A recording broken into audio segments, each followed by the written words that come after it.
Pickaxe. Welcome to the Chance Encounters podcast. This one is slightly different. We're diverging from the usual format where we recommend you board games based on a special guest that's appeared to give us a abstract scenario. And instead, we're actually doing a little bit of a roundup. So last year we did the UK Games Expo. This year we pretty much went in force. There were so many Chance Encounters there. You may have seen me. And we're going to talk about some of the highlights and the lowlights. To be honest, there wasn't that many lowlights, but you've got to do it for both extremes. This isn't the BBC. We don't have to be impartial to sides here. Well, actually, we'll get to the seedy side of the UK Games Expo later. Stay tuned until the 40th minute when we'll reveal the big secret. Games Expo After Dark. I can't wait. Exactly. So, I am one of your regular hosts. I'm Richard Scarsbrook. I'm one of the founders of Chance Encounters. We've been operating board game cafes around the UK for about 7 years now. And I have never played Trivial Pursuit, which is an odd one. I am joined. I'm joined by Ben. Hello, I'm Ben. I make videos with the Yogscast, but I'm also a massive nerd and I love board games. And I have to play Trivial Pursuit every Christmas with the family. It's some kind of awful tradition that I've been roped into. The family-in-law. And so now, we've done it so much that I feel like I just know the answers from the questions just through sheer brute force memory. So you brought back some flashbacks. I say, a victory's a victory. Does this mean you're playing like the same Trivial Pursuit from like the 1980s or something? Yeah, it it's just like becomes late a memory 80s, game.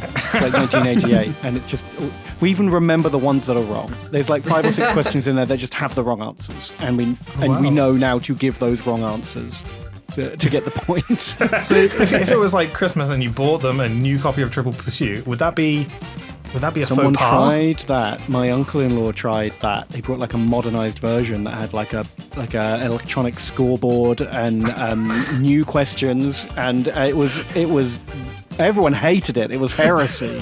No. He had to make it up to the whole family, or they were going to kick him out for sure. Oh jeez! Wow, it gets pretty distraught in the Edgar household over Christmas. Gotcha. We won't be making that issue.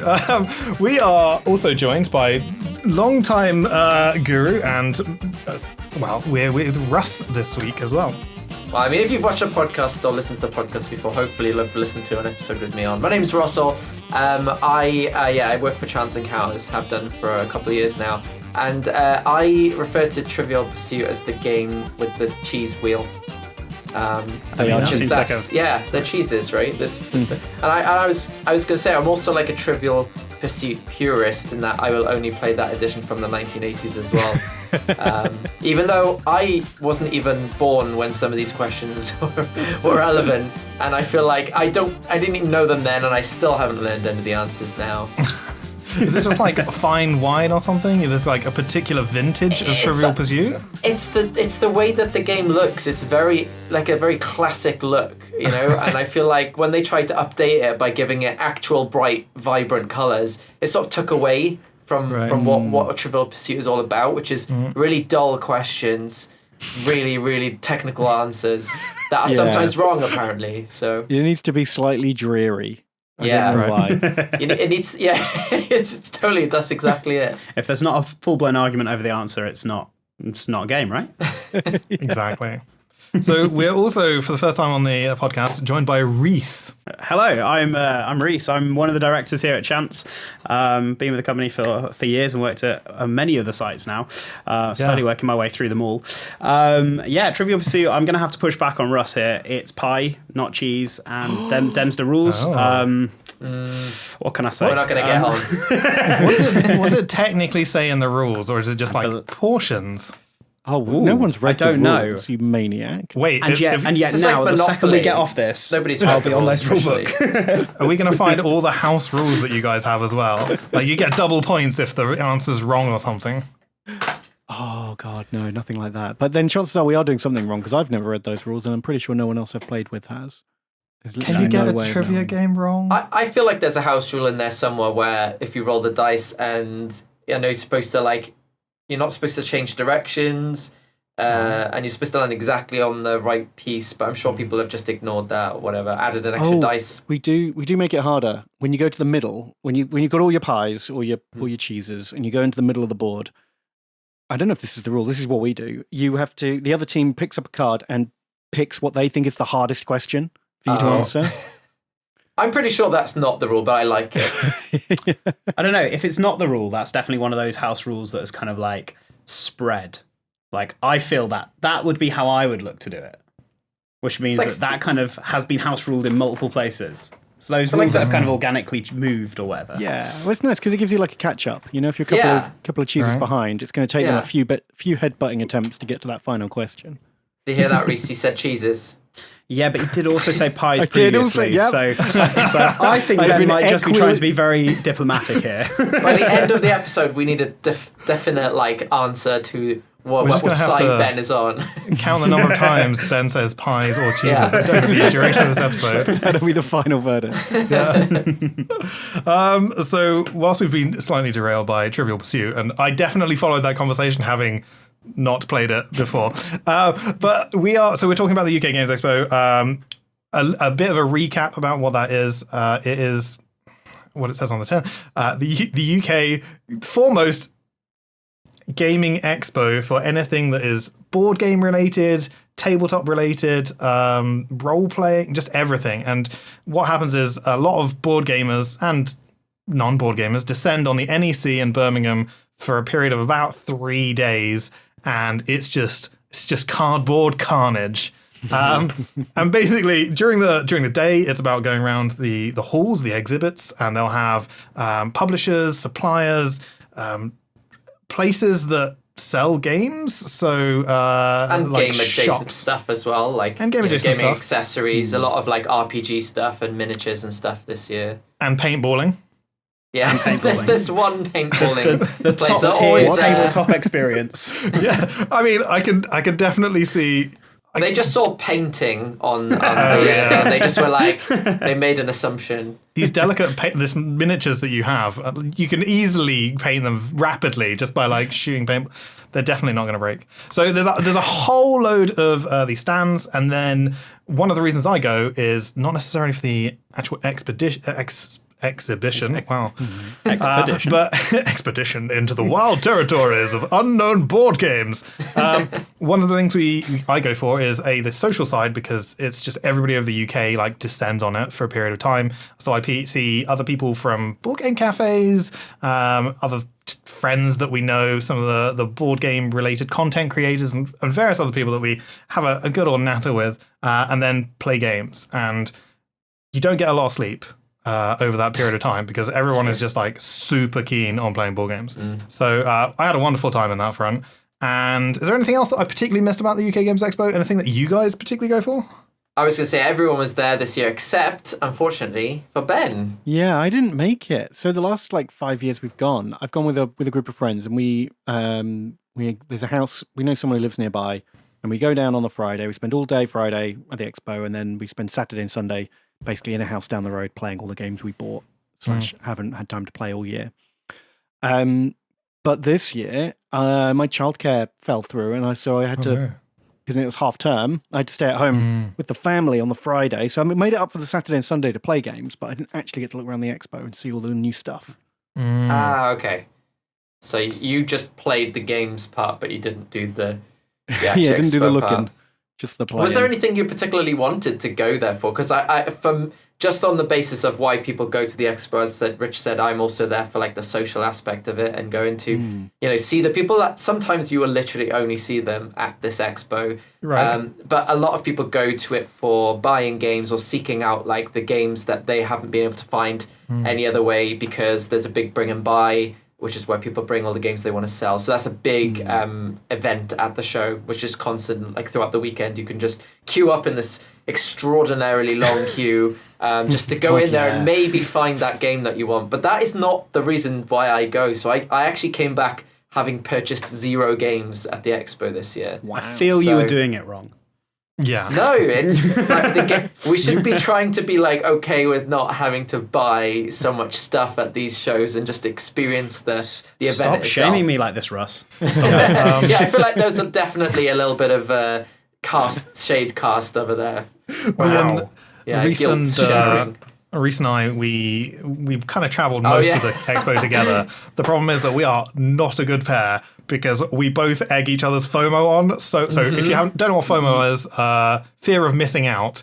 And the problem was that we go up on a Thursday because Asmodee, which is like a massive distributor in the UK, has a retailer day, and then there's a press preview as well, which we also got access to. So we go and we check out everything. But at the Asmodee retailer day, they're like, so Shatterpoint, this is Star Wars Shatterpoint, which is it looks really fancy. It has amazing models, and I recently went to the Star Wars celebration, so I was like hyped on Star Wars. And then they made a big thing of being like, this is going to sell out so rapid. So me and Reese just compounded each other, being like, first thing we need to do on Friday morning is go and get a copy of Shatterpoint. And it was not good. I'm holding you solely responsible for this. Right. Yeah, I think you set yourself like an amount because obviously as someone who owns a board game cafe, you can get it, you can wait patiently for it and get it at a cheaper rate.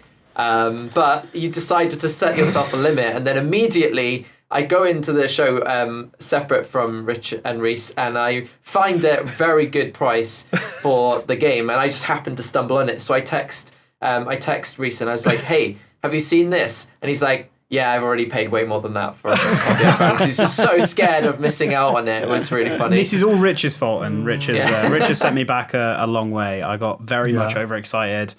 Have you played it yet? I've finished I've built all the minis. That was this morning's job. The problem was Rich and I had said Sunday we're definitely gonna sit down. We're gonna play some games all day. It's gonna be a great day on Sunday. We know it's gonna be quiet. That's the day. We played a demo on the Thursday. Very great. Really enjoyed it. We're like, cool. That's what we'll do.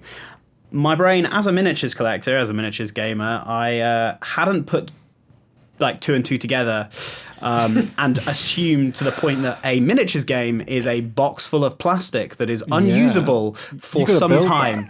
Yeah. So we get it back to the hotel. I'm like, yes, I'll get it out. I'll get the rules read. Get out. Just lots of sprues. I'm like, I'd forgotten about that bit. So yeah, it's not the usual game that we would go in on. We're not. I haven't touched miniatures in decades, but for just. It was the perfect storm of getting really excited about something and then us both being like, oh, yeah, okay. And so spend the rest of the time just like making light of the fact that we couldn't. It's not a cheap buy-in. I think of all the miniature game starter sets I've ever seen, this must be the priciest one I've ever seen. It sits about right with where they've hit now, but it's definitely not on the cheap end. It's like £165 retail price. Is the RRP. It's not cheap. The game, as a quick overview, is it's a skirmish. So if you've played, it's unlike a lot of board games in so much as you are using rulers pretty much that they supply in this core box, which is what me and Reese got, and you use it to if you've seen. Any of the videos that Ben has basically done, the Games Night stuff at the moment, then you'll get a taste of what Shatterpoint is. It's on the lighter end of the miniature stuff for sure. And we got really excited about it. And its RRP is about 165, which is very expensive. So I did some calculations, thought if we could get it for less than 140, we'd be doing all right. Reese found it at that, and then we found it for like 30 quid cheaper than that. I then spent the rest of the weekend finding Richard a deal. So that's the kind of friend I am. This is great. Abundantly clear. Did you split the savings between you? No, but Richard does owe me a couple of pints, so we'll see it. We'll see it all made fair in the end. I'd like to say I offered, and Reese, being the lovely human being, denied me the splitting, as it were. Which I think he's an utmost gentleman for not holding that against me. I like that true respect. I made my mistake and I'm going to live with it. Yeah. You still wake up screaming, but it's okay. Going back to the thing because I actually just realised I asked Ben a question and never let him have a chance to answer. Was there anything you were hoping to get at the show? No, I'd have to admit, I hadn't seen a lot of previews and hype in the build-up apart from Shatterpoint. That was really the only thing I knew Warhammer 10th edition was also making a big fuss about being there. Yeah. But I hadn't seen any like actual board games or card games get hyped up that were going to be previewed there. And then when I spoke to my friends who went and I was playing with games the next day, it turns out like of the stuff they saw, none of it was stuff that I got excited about. I feel like I was really surprised. This is the first expo where it sounds like I probably wouldn't have bought anything myself either, unless like something sort of jumped out at me at the last minute. Yeah, there was none of the like big ticket hypes. There was a lot of hype around the new Disney trading card game, Lorcana. Yeah, I heard about There were queues for days for that, like people queuing for hours and hours. But besides that, I didn't see any like major, like big hype releases. I agree. I don't think there was, but there was one game that I did post about on Twitter and got like a lot of interest in, and it was the Ticket to Ride Legacy, which we managed to get a sneaky look at inside the box. I can't believe it. They literally were just like, "Hey, do you want to see some of the secrets?" Yeah, and we're just like, "Woo, yeah, oh yeah, give me some of those juicy train secrets." Yeah. Genuinely though, Very because much when me and Rich went last year to the Retailers Day, and they were some of those people are very secretive about what you can show or even take pictures of. So this year I was like, I'm going to be on my best behavior and I'm going to ask everybody before I take any pictures, and then also ask permission if I can post it. And they were like, yeah, just showed me the box, like took it out. And it's like, look inside. They showed me parts of the map. Just because I guess there might be some people who are curious about this game. Legacy gaming is gaming with permanent changes to the board. So think of it like a campaign, but you might have to destroy something or add a sticker, basically personalizing the game permanently for essentially your group that plays through it. And this game, Ticket to Ride, if you don't know, is a set collection route building game. You're collecting these colored cards and using them to build your sort of trains across routes of a map and connecting certain ones together to score points. So it's a very easy game. But this one adds the legacy element, and it basically starts out with 2 or maybe more, again, because I didn't really delve too much into the rules of it, but like 2 pieces of a jigsaw which form part of a Ticket to Ride style map. But then the way that the game progresses is it lets you unlock certain other parts of the map. So depending on how you play the game, you might go up north for a start, or maybe the other group will go south, and it'll apparently add changes to the rules depending on what your group does. So it's very exciting, and as I said, I posted about it on Twitter, and they got a lot of interest. And apparently, a lot of people are really excited about it. I think this might be the one to encourage a lot of gamers to come back to Ticket to Ride, but also potentially because of the size of the brand, a way to bring some more newbie to get to legacy game players into legacy gaming. So they definitely were letting people get their hands on it because its pre-orders have begun to drop. So it is coming soon. I find the idea of a legacy, which is pretty niche, so the idea of permanently changing a board game, which as an early, like someone who doesn't know a lot about board games, to go into legacy and then Ticket to Ride, it seems like a niche within a niche. It doesn't, in my head, if you're a new person into board gaming, you're probably not going to want the legacy element. But equally, if you're an experienced board gamer, as it were, in quotes, then you're probably not going to be interested in the Ticket to Ride side of things. But so I may be just totally off the mark. It's quite interesting to see that there's some really good excitement building around it. I just don't know if it's my shatter point. Is it FOMO? Yeah. Well, Ticket to Ride is sort of special. I'd say if it was if it was just another train game, I'd agree with you. But I think Ticket to Ride was a lot of people's first entry into the hobby, and they have fond memories of it. They still like to go back to it. It's how they introduce other people to the hobby. Yeah. It's up there with like Catan and I'm going to introduce you into this, and we're going to play 20 games of it. Your first train is free, then you've got to pay. The excitement will be building as well about the design team, in that they've brought like Matt Leacock, isn't it? So from Pandemic, Rob Davio and Alan Moon, who designed Ticket to Ride, they're all friends, and apparently they decided to play this to create this game together out of love for legacy gaming, and bringing someone who's so well known for legacy style games like Pandemic seemed to really break the waters with that with their games. Rob Davio is pretty much the guy who invented father legacy of- games. Yeah. Yeah. I mean, someone's probably going to disagree about that, but as far as I can tell, he- like the mainstream Pandemic Legacy was created by him, right? But Risk Legacy predated it, and that was it? the first Legacy game, and that was Rob Davio. He worked for, I think, Hasbro at the time, and he pitched this idea of making like a permanent change board, and that basically was what Legacy gaming started with. So he is very much the man to like say anything, have any say about what legacy gaming is, because he invented the concept. And just to go So you back could on it, say it's his legacy. Oh. I mean, I'm a obviously, fan of legacy that. gaming has existed in other gaming genres before. You obviously you have role playing in D&D. You've got miniature war games that have had legacy elements as well. But certainly, yeah, I'd say those are what made it mainstream in board gaming for sure. yeah. Definitely. Just to go back to what Rich said, though, I know I think that when you talk about people wanting to be like maybe feeling a bit too much or maybe not wanting to go into legacy gaming, I don't think we should rule out the fact that every gamer, every person is different. And had True. you pitched something like that to me, like Risk Legacy, before I played any games, I still think I would have thought that is such a cool idea, because I like the narrative, like idea of kind of narrowing down to a unique conclusion that's born from the decisions you make. I still think that's a really cool, exciting concept, and Legacy's been around for a good few years now. So I think, everyone's different, and I think that maybe this might be the first time people even learn about Legacy game, and I think there is a good chance that people would go, I'm very excited about this very concept, because it's so unlike what they probably know board gaming to be. Yeah, fair. Definitely. It's going to be a big commitment, though. Like, it's a spenny boy. How much do we know? I What think the it's ballpark was? 120, I think. 120 100, RRP. yeah, something around £100, that, I yeah. think I saw this morning, because the pre-orders have gone out. For I mean, us. that probably makes sense. I think it was like 70 quid for Pandemic when it first came Yeah. out. And that was like pre the time that shall be not be named.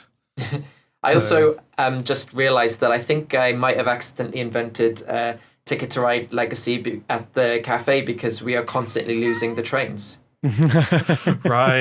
So Oh, what that's you're a saying good is spin. Yeah, no, we haven't lost any Yeah. parts. It's a legacy. Blue just has less pieces. Yeah. That's on the last blue point. you're building upon the tracks of previous people. Yeah, kinda when people cool. spill a beer on the board, that's just a lake feature now. Yeah. Unfortunately, we just had flooding in Florida that year. Cool. So something, to be honest, okay, we've started with some fairly heavy games. Yeah. That's my bad. However, we actually saw some really interesting games. So one that Ben might have been excited about was that Button Shy Games were actually there this year. Oh, wow. So I don't really know what they're in. They didn't divulge their trade secrets or whether they're going to be here next year or whatever else. I chatted to him because I am so keen on all their games. We've recommended a bunch of them at this point. I literally bought tons of Button Shy games that are now in my bag. Dickie, another one of the hosts on this show, is he's single-handedly spreading the Button Shy love to so many people, because I think I learned about Button Shy from there, and they were in force, and they were selling out so rapidly. Every day you'd go over, and then they'd just be like, "Oh, sorry, we're actually out of this, and this," and you'd just be like, "Okay," but I managed to pick up the main ones. So Yeah. Ah, nicely done. Yeah, I've been meaning. That's great, because normally you have to order them from America and pay for like postage and all that stuff, which is a pain. Being able to So- just pick them up in person. That's great. Yes, they have. They do have a UK hub at the moment. I'm trying desperately to convince them that they need to bring it in more force, because everyone in the UK will love their games. We They're just love so their good. games. We do love their games. And yeah, so we picked up Invino Morte. We've mentioned that one before. And so if you haven't, or you're unaware of what Button Shy games are, they're like 18 cards in a plastic wallet that you can just take anywhere with you. And Invino Morte is probably one of the simplest games that can do up to, I think they say something 9 like, players, I think. that's what they say, but there's like 16 cards. So you could house rule it, as we're so fond of doing. But it's just fantastic. It's really good, interesting way of just be like, hey, do you want to do this? And I've rarely seen anyone say no when we've managed to do that. Slightly tipsy, even better. Yeah. I'm not a fan of that game, but I like a lot of their other games. Just want to point that out. Yeah. They're quite played meaty for some 18 card games. Yeah, a surprising amount of gameplay in a very small package. They do focus on a lot of solo games as well. So a lot of their games have a solo only mode, or like you can only play them as a solo gamer, which is really interesting because there's not a lot of companies that have kind of decided to focus on solo gamers. And if you think about it, it's perfect because as Rich said, you can take them anywhere. You can be on the bus or on the train with one of the little trays in front of you, and you can play that. I played a game of theirs called Skulls of Sedlec on a plane, on the tiny little trays that you get at the back of the seats, and went down well. So yeah, great company making great trying games. to convince me that you could play a game of theirs with 2 pockets basically and the hand of cards that you're using. You'd be like, this is your draw pile, this is your discard pile, and you can do the whole thing. And I was like, fair enough. I probably wouldn't, but you could. Yeah, you have the wallet itself for that, surely. You don't need to put them in your pockets. True. Why would you put a card which is easily bending in your Do pocket? you have enough I wouldn't hands? trust that. I think we took a picture once on our Charles Account's social media, please don't look it up, which was like a glass that was actually on a board, and everyone was just like, you didn't coaster this? What are you doing, you heathens?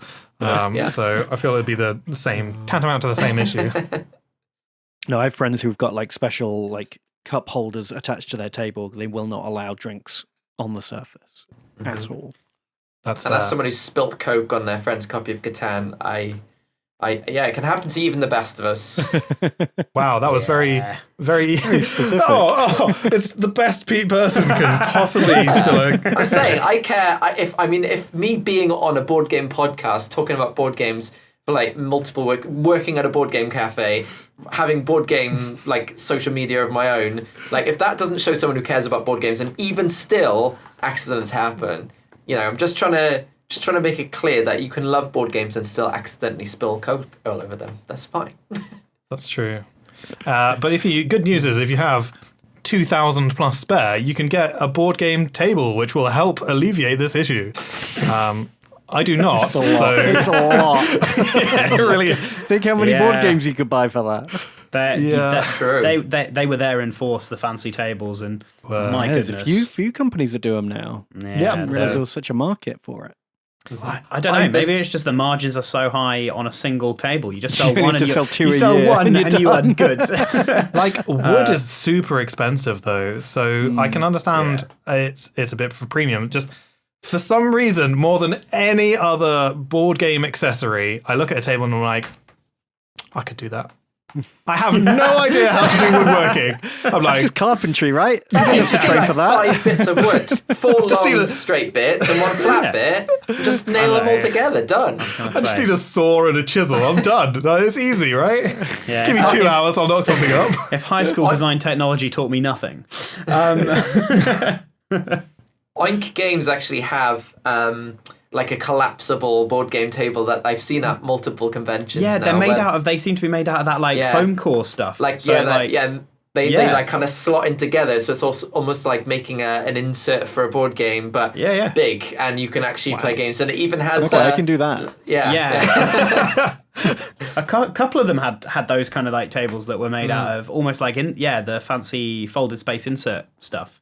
Yeah, and the funny thing is I feel like it started off as a joke, but now they've had it on multiple shows. Committed. I'm like, no, it's a real thing now. There was an April Fool's recently. I'm trying to work out what it was, but it was something like Folded Space had created. Oh yeah, I that thought was it was yeah. a table, wasn't it? Yeah, I think that was it actually.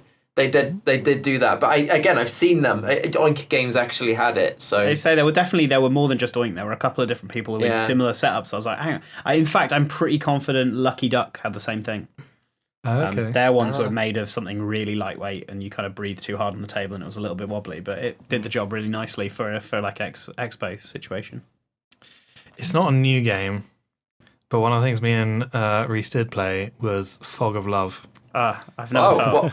So Fog Yeah. of Love is a unique game in so much as you are creating a fictional relationship, and the very beginning is like you've just met, you decided to give it a year. That's like the scenario, and then you'll be playing these cards, and you're trying to move the relationship in such a way that you have traits and needs, and these are represented by obviously little wooden pieces. That's how you know what your needs are.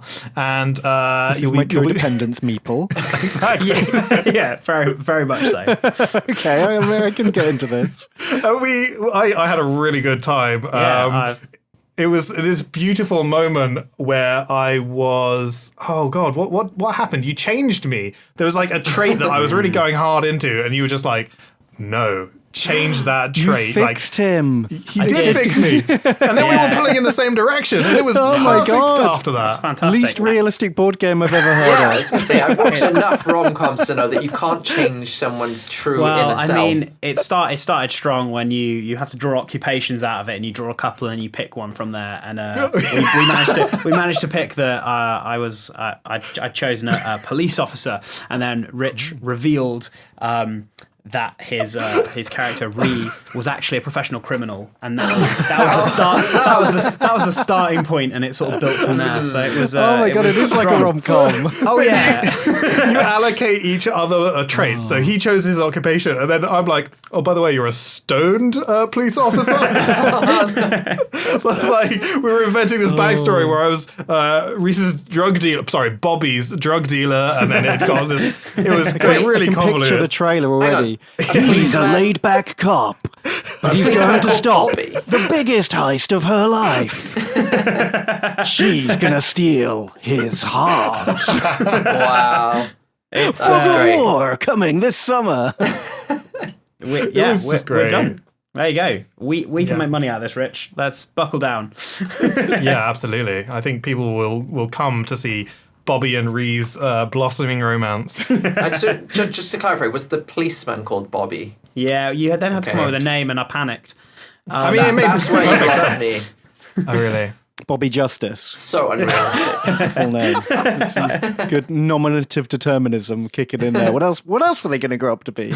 Exactly. A game, I mean, I guess if we're talking about games that we played and enjoyed, I should mention Joyride was a good one that we got to try.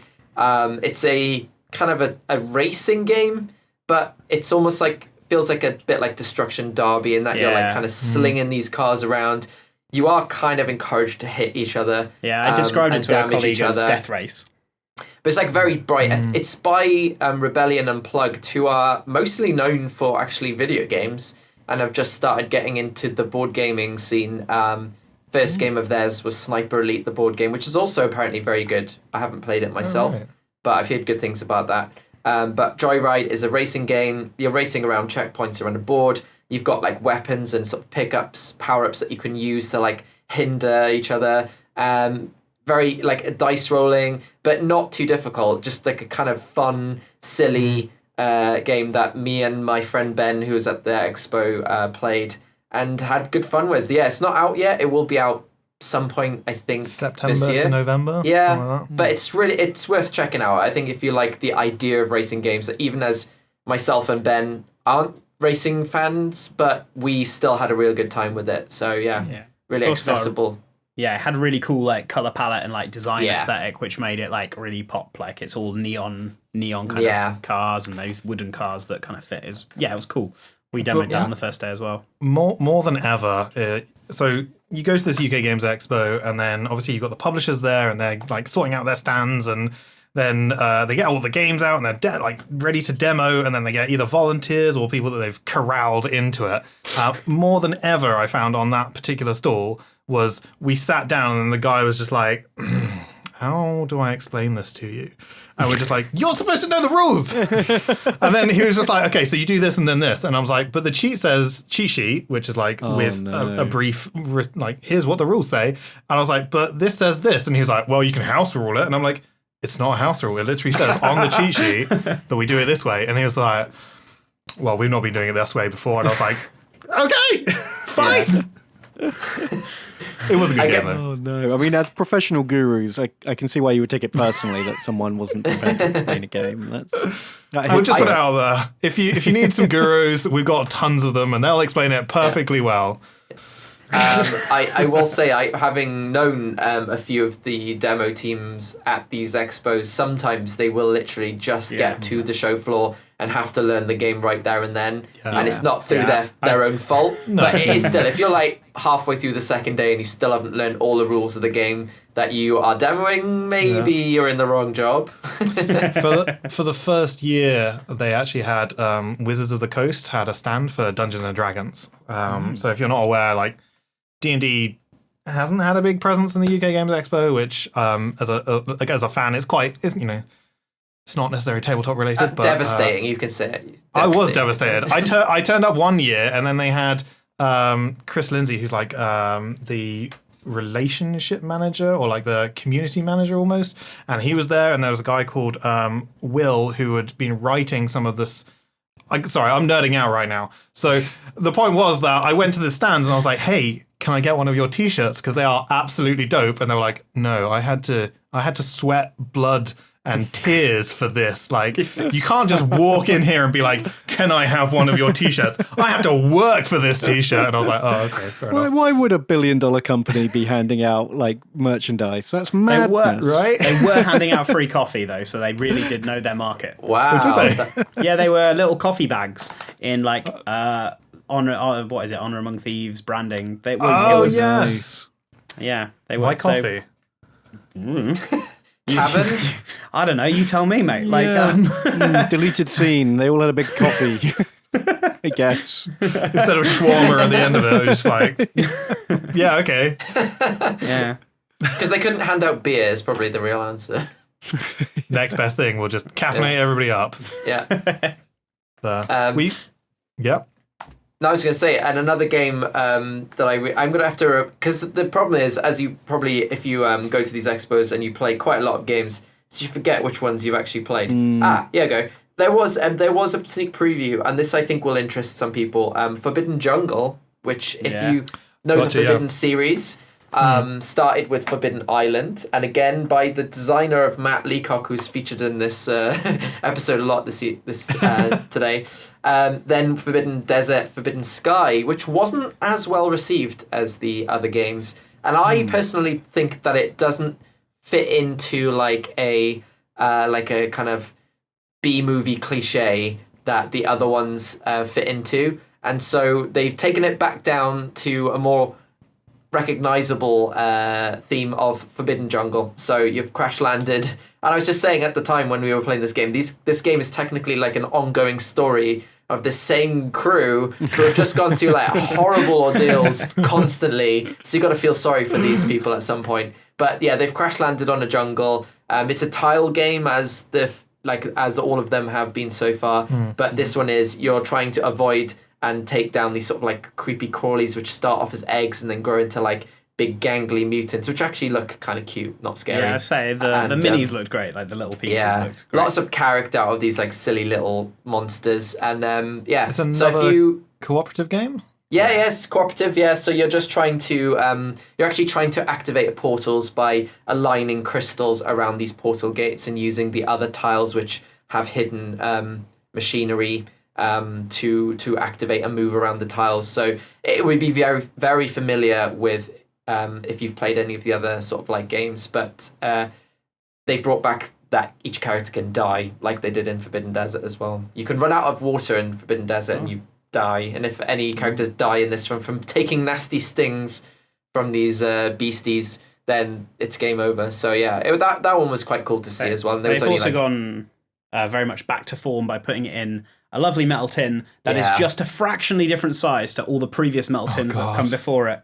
But yeah, what is it about the tins? Because I'm ambivalent towards tins or boxes. To be fair, ambivalent anyway, but also I think it's just funny that I'm a collector. I like all my books to be of the same edition. I'm that kind of guy.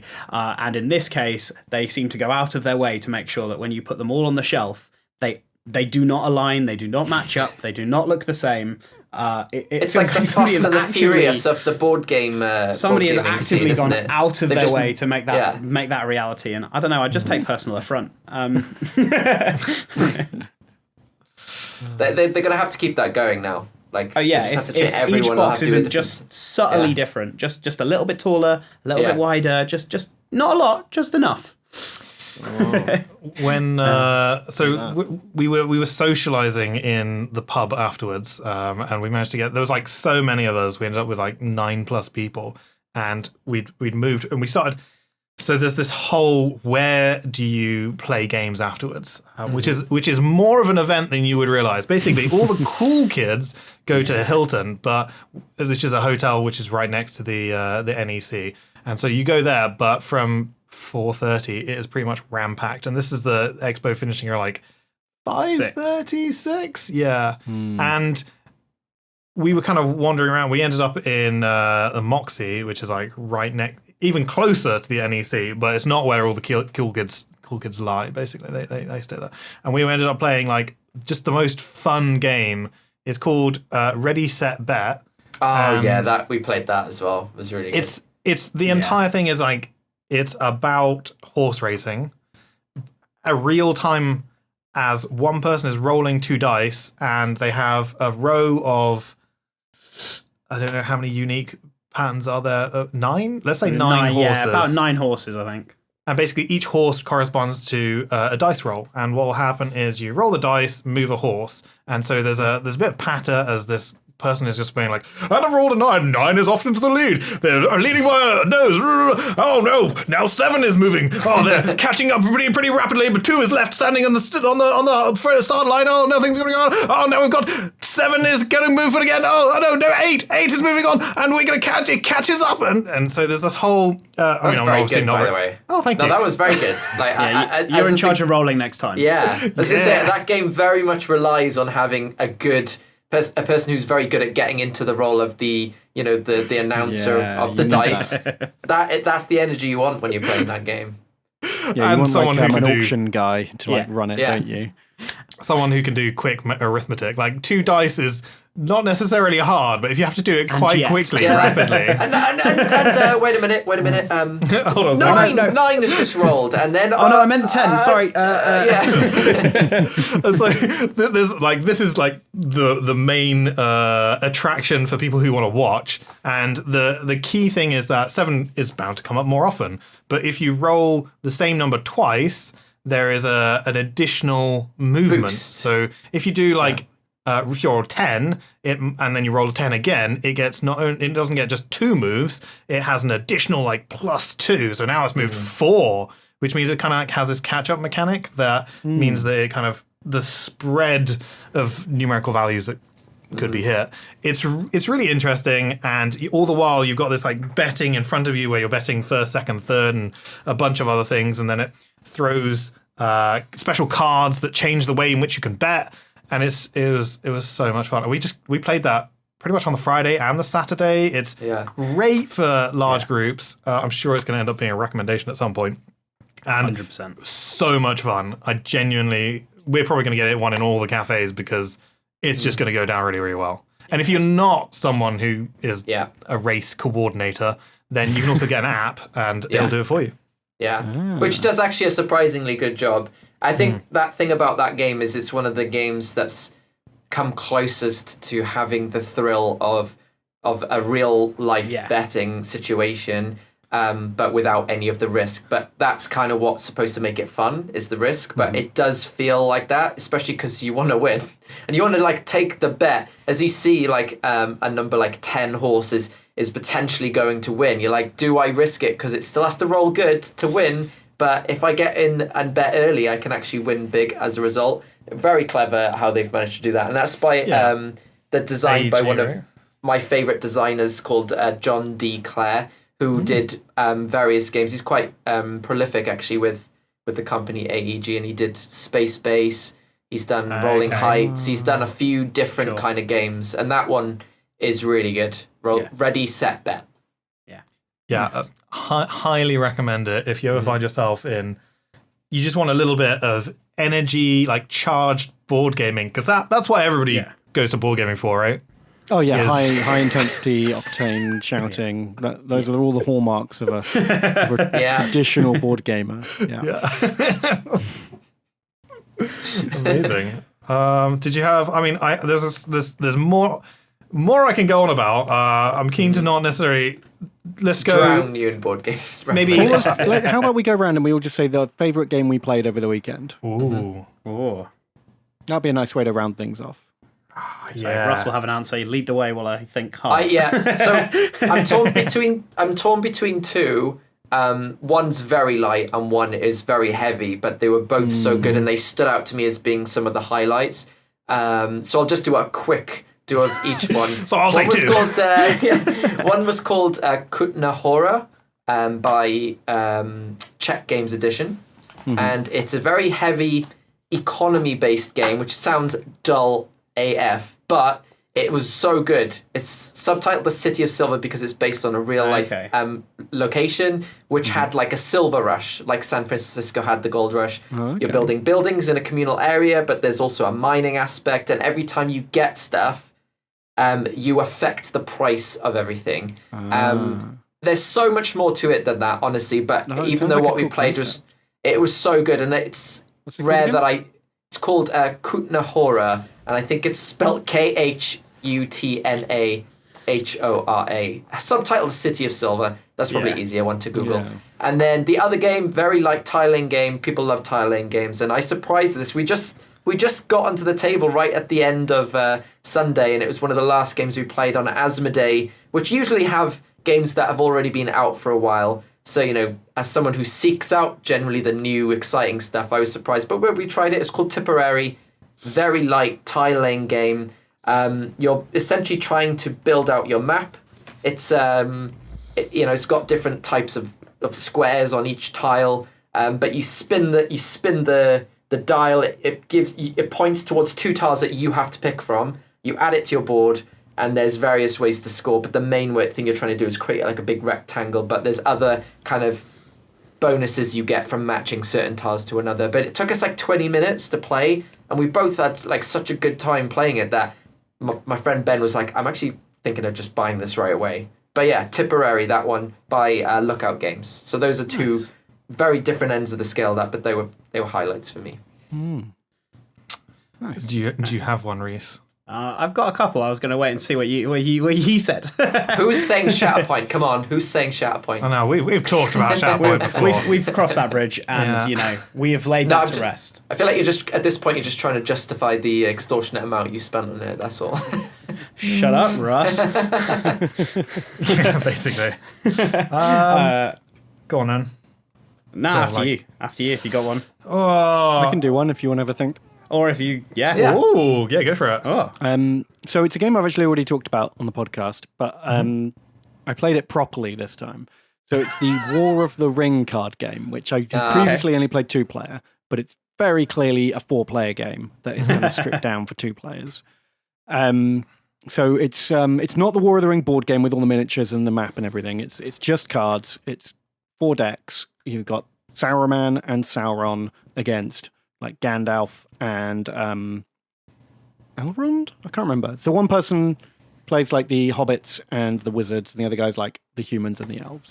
And it's 2v2, and you're refighting all the famous battles and like adventures of the Fellowship. And I love deck building games, but this is the opposite. This is a deck deconstruction game. You start with a large preset deck, but you can often have to discard cards.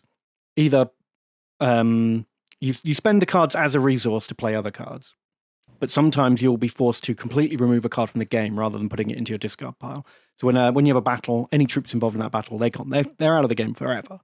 So by the end of the game, when all 4 players are kind of limping along, you feel that bit where like Sam and Frodo and Gollum are like scrambling at each other, and they can barely take another step, and they're just like, oh my god, I just get out of my way.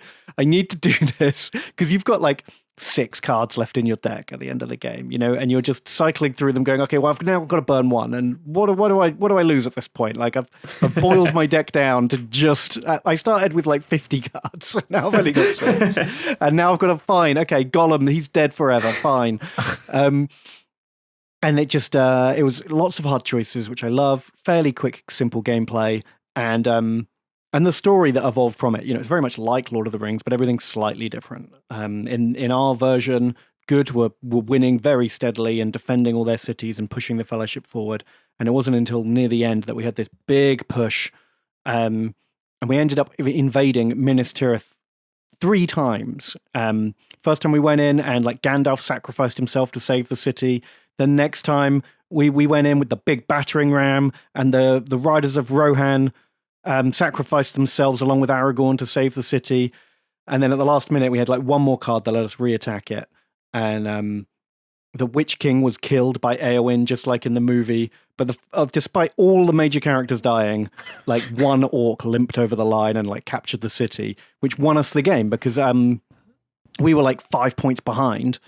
But Minas Tirith is like 3 points, so they'd already won because they saved the city. So they lost 3 points. We gained 3 points and won by a single point at the last minute. There wasn't anyone left to celebrate the victory because all the major characters had died. Wait a second. Why are we here? What do we do now? What? One orc sat at the top going, so am I in charge now? I guess I'm king of the orcs. This is mine? Look at me. I'm the orc now.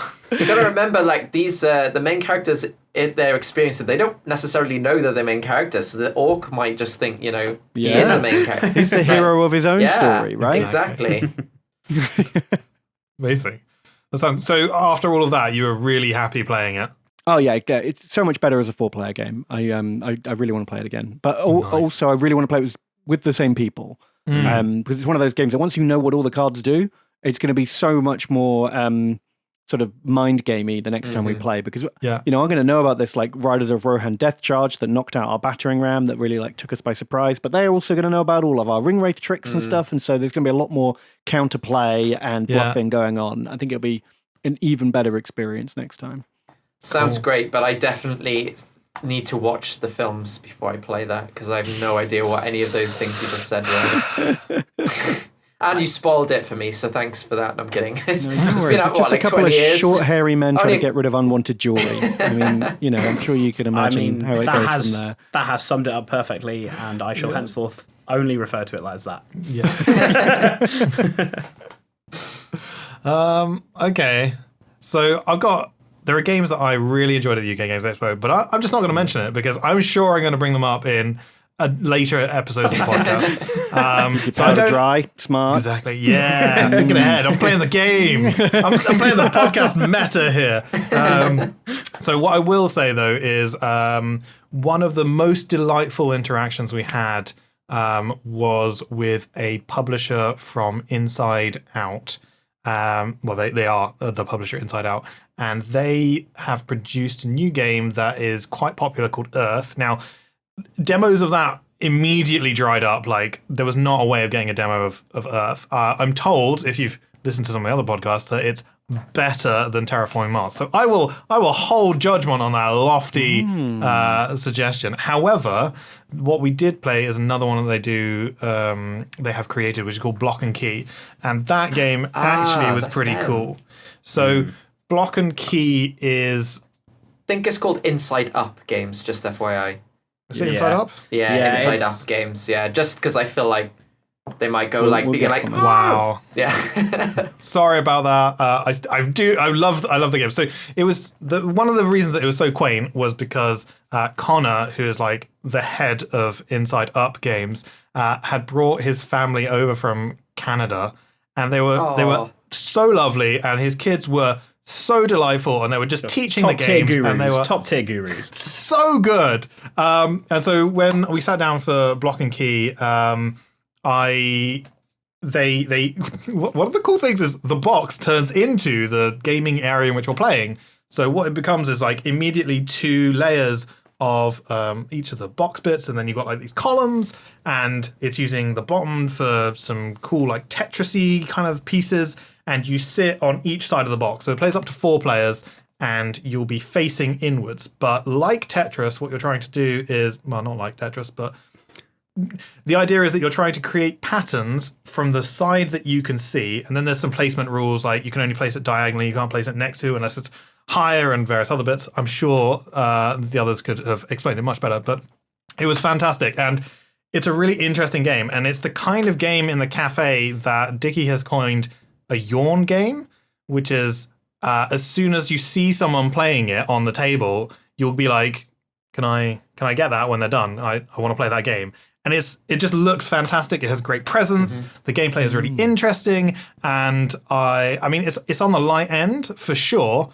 It's a bit pricey, but that's because like the components are quite weighty. They're really well made. It has like the instructions in kind of like engraved into this kind of like forestry stone around it. It's well produced, and the gameplay was delightful. I thought you were going to say like engraved in gold or something. I was like, that explains the price tag then. Right.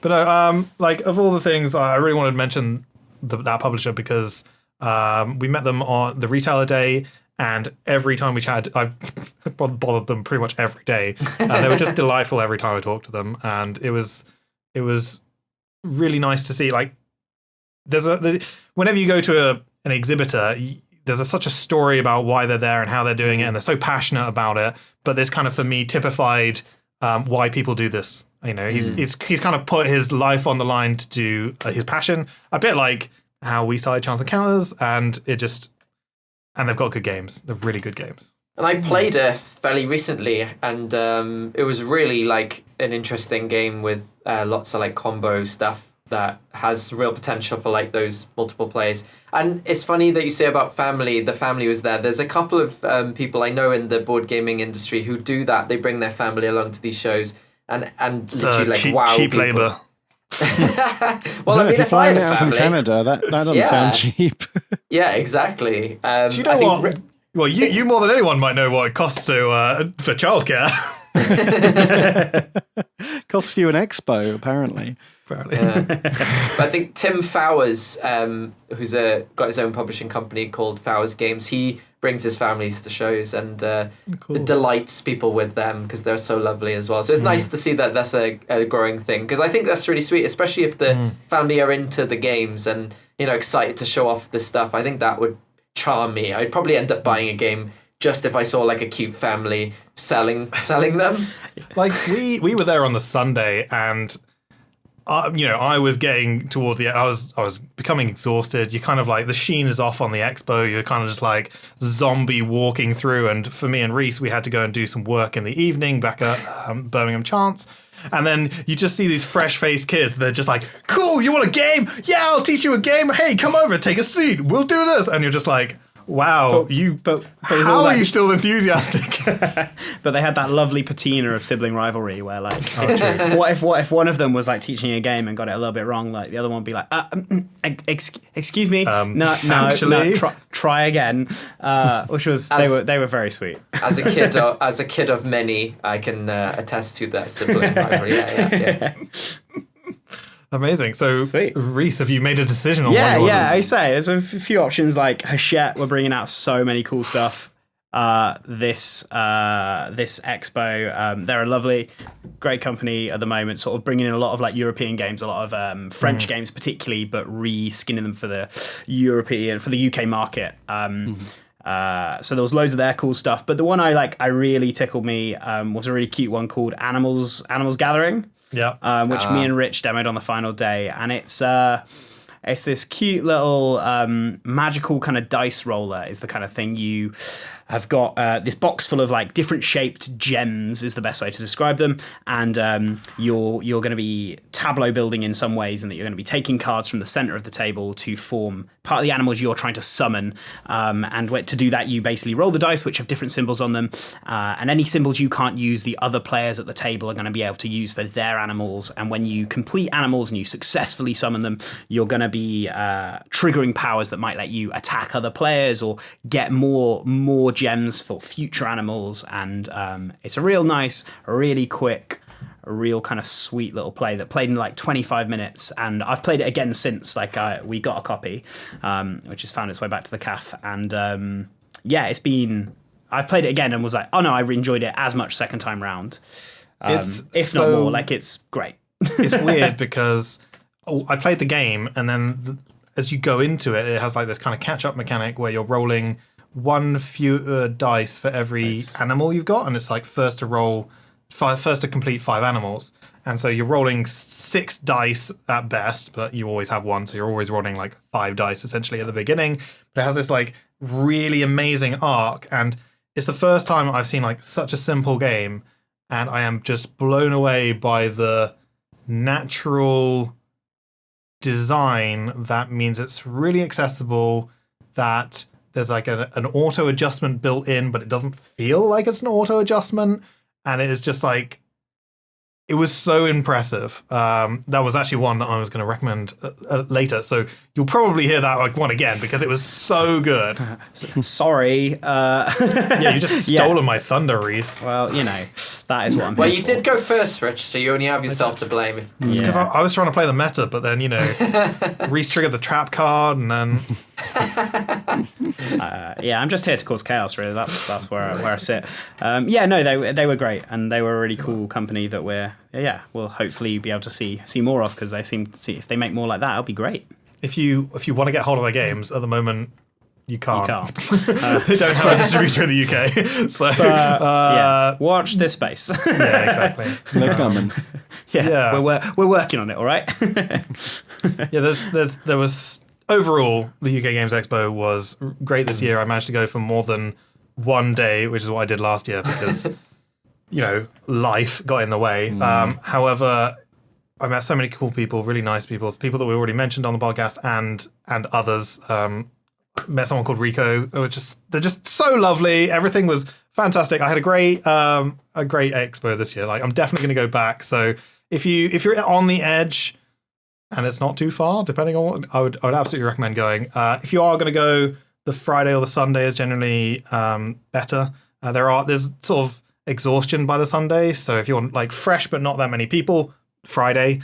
The Saturday is absolutely heaving. I know people who literally by 2:00 were like, I can't. There's just too many crowds. Next year, Saturday is a gaming day, I reckon. Yeah. I reckon buy some toys on Friday, play some games on Saturday, back in on Pick Saturday. up anything you forgot on the Sunday. Yeah, 100%. I think more than ever they broke all their sales records in the UK game sector, even like since 2019. So they've gone to pre-COVID levels, because I think that it dipped off. Really well run. It was quite slick from my perspective. I feel like it might be like the third, if not the fourth biggest board gaming show in the world. Spiel, then Gen Con, then it's either Origins or the UK Games Expo next. That's my understanding. Pretty impressive. Yeah, it's the biggest in the UK scene. Shatterpoint, which we mentioned, was basically released.